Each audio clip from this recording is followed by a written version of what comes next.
There's so many people in this generation suffering from depression now. It's becoming pandemic. Suicides in some parts of North America. I read about one particular area where the suicide rate has risen 170% in just the last few months because people are not feeling like there's any hope. They've lost heart. They've lost hope. Here's a prayer request that came in today from Yonkers, New York. I'm done. I need God's blessings. I'm a man crying out in church. Another one from New York again says, pray for me. I'm elderly. I live alone and loneliness is difficult. I need to lift my sadness. And so we're going to believe tonight that God's going to touch people who are depressed. Depression is of the devil, folks. I believe that with all my heart. When we allow circumstance, when we allow other voices to get into our spirit that start pulling us away from the promises of God, that's when depression sets in.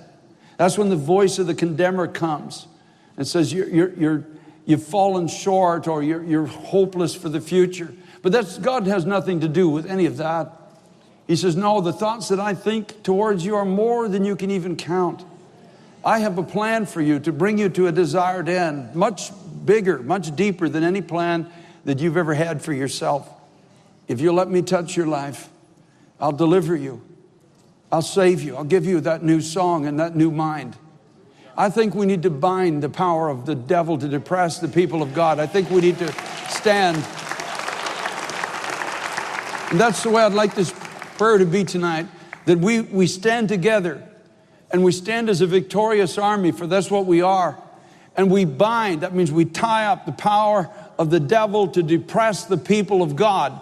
You listen to me that are online tonight. We're going to pray with you. And you've got to have something inside of you that says, I've lived long enough like this. I'm not living like this anymore. I'm getting up out of this depression.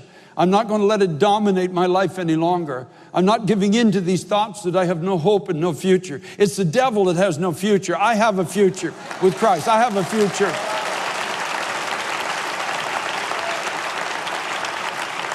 And you are not down so far that the blood of Christ cannot lift you. And you've not gone so far that God can't reach you. Don't you buy the lie. You let God transform your life. You let Him break the chains on your hands. You let Him bring you out of that prison, heal that bruising in your heart.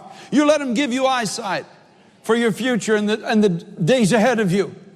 This is going to be a victorious year.